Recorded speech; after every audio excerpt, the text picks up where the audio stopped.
Halo, berjumpa kembali bersama saya Iwayan Suharma. Hari ini kita akan membahas sebuah materi yang menarik tentang bangun ruang sisi lengkung, yaitu bangun ruang yang diberi nama tabung.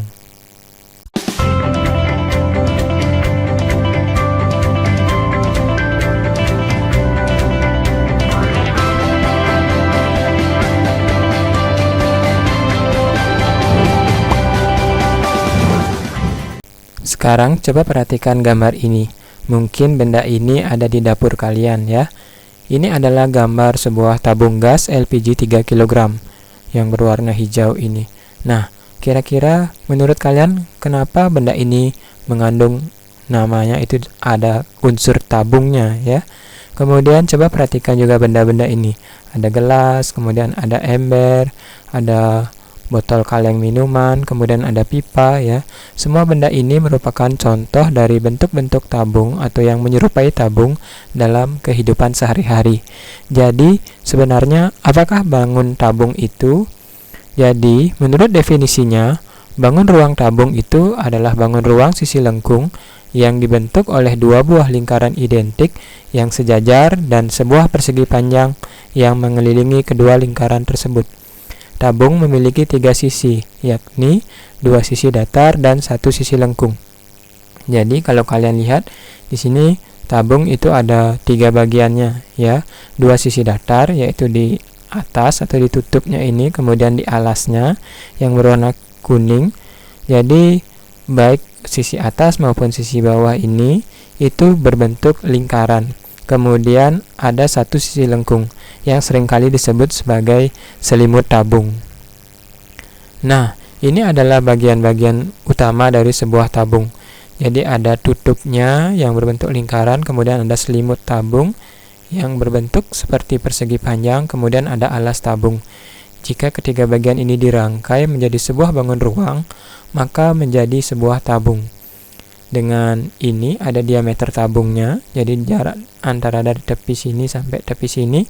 Kemudian jari-jari tabung adalah setengah dari diameternya.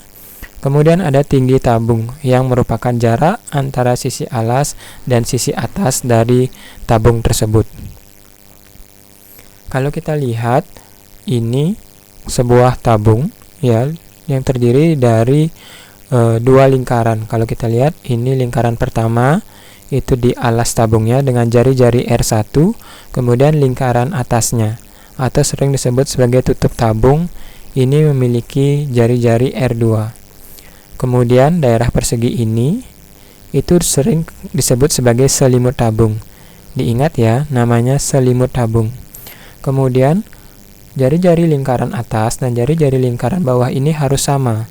Karena kalau tidak sama, dia nanti tidak bisa disebut sebagai tabung. Kemudian, perlu kalian ketahui juga bahwa jarak antara titik pusat lingkaran yang pertama dengan jarak antara titik pusat lingkaran yang kedua, ini disebut sebagai tinggi tabung. Seringkali disimbolkan dengan huruf T.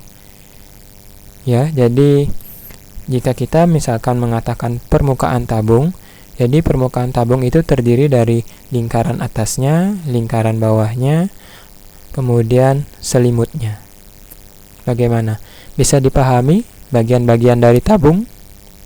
Selanjutnya kita akan melihat apakah yang dimaksud dengan luas tabung, atau beberapa orang menyebutkannya sebagai luas permukaan tabung. Jadi luas tabung itu ekuivalen dengan atau sama dengan jumlahan dari semua luas bangun penyusun dari jaring-jaring tabung tersebut. Jaring-jaring tabung tersebut terdiri atas dua lingkaran dan satu persegi panjang, sebagaimana penjelasan sebelumnya. Jadi ada lingkaran atas, ada lingkaran bawah, dan ada sebuah persegi panjang sebagai selimut tabung tersebut. Untuk menghitung luas tabung ini, kita harus menjumlahkan semua luasan dari jaring-jaring tabung ini. Jadi, luas dari jaring-jaring tabung atau luas permukaan tabung itu kita hitung sebagai 2 kali luas lingkaran ditambah dengan luas persegi panjang ABCD. Nah, karena luas lingkaran itu kita hitung dengan PR kuadrat, kita kalikan 2 menjadi 2 PR kuadrat. Sedangkan untuk persegi panjang ini, ya, ini kalau kita hitung panjang AB itu sebenarnya adalah berupa keliling dari lingkaran. keliling dari lingkaran kita hitung dengan 2 pi r, sedangkan untuk lebarnya ini merupakan tinggi dari tabung tersebut. Jadi kalau kita menghitung luas dari persegi panjang ini, yaitu panjang kali lebar, kita hitung dengan 2 pi r dikalikan dengan tinggi tabung tersebut. Ini ya. Oleh karena itu kita bisa rumuskan bahwa luas permukaan dari sebuah tabung itu adalah 2 pi r dikalikan dengan r ditambah t, di mana pi adalah suatu tetapan, kemudian r adalah jari-jari, dengan t-nya adalah tinggi tabung. Di waktu sekolah dasar mungkin kalian mengenal nilai pi itu bisa didekati oleh nilainya 3,14 atau itu bisa didekati dengan 22/7. Jadi baik 3,14 atau 22/7 ini merupakan nilai yang mendekati dari nilai pi tersebut. Gimana?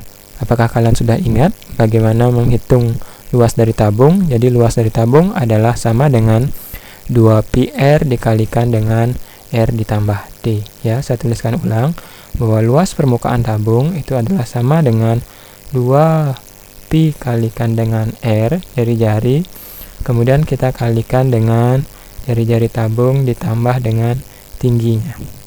Nah, ini adalah luas permukaan atau luas tabung yang merupakan jumlahan dari seluruh jaring-jaring tabung tersebut yang terdiri dari 2 lingkaran dan sebuah persegi panjang.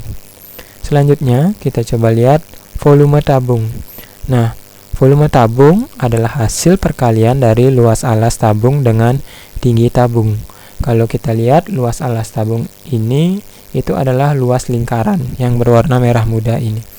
Jadi luas lingkaran itu adalah pi r kuadrat, kemudian tingginya itu kita simbolkan sebagai t. Jadi volume tabung dirumuskan sebagai pi r kuadrat kalikan dengan t.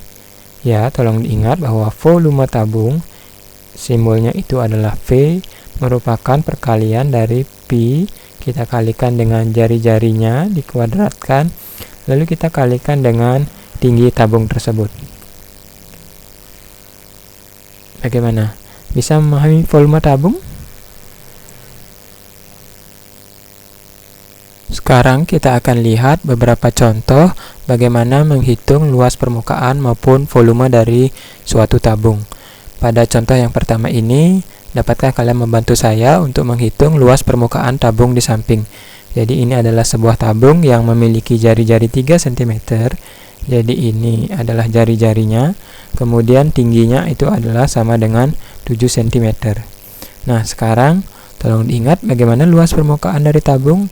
Ya, luas permukaan dari sebuah tabung atau saya simbolkan sebagai L itu adalah sama dengan 2 pi r, kemudian kita kalikan dengan r ditambah t.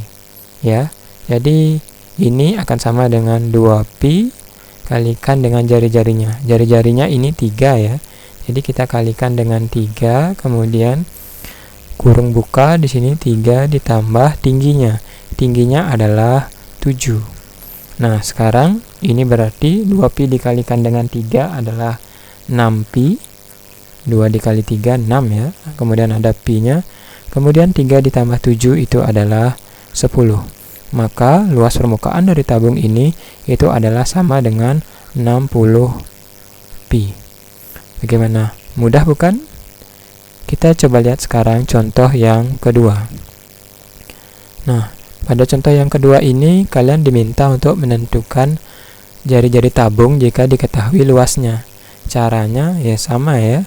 Kalian harus tuliskan terlebih dahulu bahwa luas permukaan tabung itu adalah sama dengan 2 pi r ya, kalikan dengan r ditambah dengan tingginya. Jadi karena diketahui luasnya adalah 528 cm persegi, saya tuliskan di sini ya, bahwa 528 itu adalah sama dengan 2 kali, untuk pi-nya saya akan gunakan 22/7. Kemudian R-nya itu berapa jari-jarinya? Belum tahu ya, karena kita diminta untuk menghitung jari-jarinya. Tuliskan saja sebagai R. Kemudian di sini R tambah T. R ditambah berapa tingginya? 8 ya, ini tingginya. Jadi tambah 8. Nah, selanjutnya kita selesaikan hitung-hitungan ini. Jadi kita peroleh di sini bahwa 528 itu adalah sama dengan 2 dikalikan 22 itu adalah 44 ya. 44 R, ada R-nya ini. Kemudian dikalikan dengan R ditambah 8, itu kita bagi semuanya dengan 7. Nah, sekarang kalian tinggal bertugas untuk menyelesaikan permasalahan ini. Jadi di sini saya akan kalikan 7 di kedua ruas. Jadinya adalah 528 kalikan 7 itu sama dengan 44 R dikalikan dengan R ditambah 8 ya. Ini kalau saya kalikan 7 di sini karena 7 dan 7 ini saling menyederhanakan ya. Selanjutnya kita tinggal hitung berapakah 528 itu kalau kita kalikan dengan 7. Hasilnya adalah 3696. Itu sama dengan 44 R dikalikan dengan R ditambah 8. Nah, sekarang untuk lebih menyederhanakan perhitungan, saya akan bagi 44 di kedua ruas ini ya. Maka hasilnya 3696 itu kalau dibagi 44 hasilnya adalah 84. Kemudian 44 dibagi 44 itu adalah 1 ya, 1 R atau R saja. Kemudian R ditambah 8. Ya, kita selesaikan, lanjutkan hitungan ini. Ini kalau saya hitung 84 sama dengan R dikali R adalah R kuadrat, kemudian R dikalikan dengan positif 8 hasilnya adalah sama dengan 8R.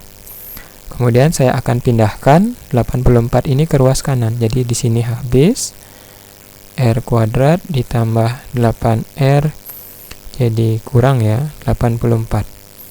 Nah, kalian menemukan sebuah bentuk persamaan kuadrat. Sekarang kita akan coba bagaimana untuk memfaktorkan atau menyelesaikan permasalahan dari persamaan kuadrat ini. Saya tulis ulang di sini ya. Jadi R kuadrat ditambah 8R dikurangi 84 itu sama dengan 0. Sekarang dapatkah kalian menentukan dua buah bilangan? Jika kita kalikan itu hasilnya adalah negatif 84, dan jika kita jumlahkan itu hasilnya adalah 8. Jadi saya berikan kalian kesempatan untuk berpikir sejenak. Temukanlah bilangan yang jika dijumlahkan hasilnya adalah 8, kemudian dikalikan hasilnya adalah negatif 84. Bagaimana? Sudah ketemu? Jawaban yang benar itu adalah bilangannya adalah 14 dan negatif 6 ya. Jadi di sini saya tuliskan plus 14, kemudian di sini negatif 6. 14 itu kita tambahkan dengan negatif 6 itu adalah 8, dan 14 kita kalikan dengan negatif 6 itu adalah negatif 84. Jadi kita peroleh hasilnya adalah R ditambah 14 nya yang sama dengan 0 atau R dikurangi 6 yang sama dengan 0. Kita peroleh ini R nya adalah negatif 14. Maaf, salah tulis, negatif 14 ya, atau R nya itu sama dengan 6 ya. 6 kurang 6 0 kan, kemudian negatif 14 tambah 14 itu hasilnya 0. Karena jari-jari itu tidak mungkin bernilai negatif ya, suatu panjang itu tidak mungkin bernilai negatif, maka R sama dengan negatif 14 ini adalah tidak memenuhi, jadi tidak kita gunakan hasilnya. Sedangkan R sama dengan 6 ini adalah jawaban yang memenuhi atau jawaban yang benar. Jadi jari-jari pada tabung di samping di sini ya, dari sini sampai sini itu bahwa jari-jarinya adalah sama dengan 6 cm. Demikian cara menghitung jari-jari tabung jika diketahui luasnya. Coba kita lihat sekarang contoh selanjutnya. Nah, di sini kalian diminta untuk menentukan volume dari tabung di samping. Diketahui jari-jarinya adalah 2 meter, kemudian tingginya itu adalah 6 meter. Maka volumenya adalah, masih ingat rumusnya? Ya, rumus untuk menentukan volume tabung itu adalah Pi kali R kuadrat T.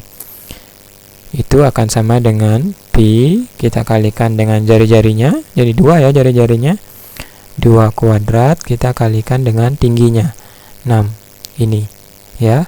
Nah sekarang ini sama dengan Pi kali 2 kuadrat, itu adalah 2 kali 2, hasilnya adalah 4. Kemudian ini kita kalikan dengan 6, 4 kali 6 berapa? 24 ya. Jadi hasilnya volumenya adalah sama dengan 24 Pi. Bagaimana? Contoh yang ketiga mudah bukan? Kalian harus ingat ya bagaimana menentukan volume tabungnya, yaitu Pi kali R kuadrat kali dengan tinggi. Lanjut, kita akan ke contoh yang keempat sekarang. Nah, di contoh yang keempat ini, bagaimana kita menghitung tinggi tabung jika diketahui volumenya? Volumenya itu adalah 300 Pi cm kubik, dan ini diameter ya, 10 cm ini diameter. Kalau kalian ngitung jari-jarinya, itu adalah 5 cm ya. Diameternya harus dibagi 2 terlebih dahulu, karena volume kita itu menggunakan jari-jari ya, yaitu Pi kali R kuadrat kita kalikan dengan tingginya. Jadi di sini kita perlu nilai jari-jari, bukan diameter. Kalau diketahui diameternya, kita harus bagi 2 terlebih dahulu. Nah sekarang untuk volumenya, karena diketahui itu adalah 300 Pi itu adalah sama dengan Pi kali berapa jari-jarinya? 5 ya. Jadi 5 kuadrat kalikan dengan tingginya. Tingginya kita belum tahu ya. Nah sekarang tinggal selesaikan hitungan ini. Maka tingginya itu adalah sama dengan 300 Pi kita bagi dengan Pi kali 5 kuadrat ya. Pi kali 5 kuadrat. 5 kuadrat itu adalah 25 ya. 5 kali 5 itu 25. Jadi ini adalah sama dengan 300 Pi dibagi dengan 25 Pi. Saya sederhanakan Pi ini, kemudian 300 dibagi 25 berapa? Ya, kita peroleh tingginya itu adalah sama dengan 12 cm. Jadi demikian untuk contoh yang keempat tentang menghitung tinggi tabung jika diketahui volumenya. Pada contoh yang kelima, kita diminta untuk menghitung jari-jari tabung di samping. Jadi perhatikan bahwa di sini jari-jari tabungnya belum diketahui ya. Jadi jarak antara pusat dari lingkarannya ini itu ke tepinya itu belum diketahui. Nah sekarang diketahui volume tabungnya adalah 600 Pi meter kubik dengan tinggi tabungnya itu adalah 10 meter. Kita masukkan ke rumus dari volume tabung. Volume tabung adalah Pi R kuadrat kalikan dengan tinggi. Karena diketahui volumenya adalah 600 Pi meter kubik, jadi di sini saya tuliskan 600 Pi itu adalah sama dengan Pi kalikan dengan jari-jari kuadrat, kita belum tahu ya. Kemudian ini kalikan dengan tingginya. Tingginya itu adalah 10 meter.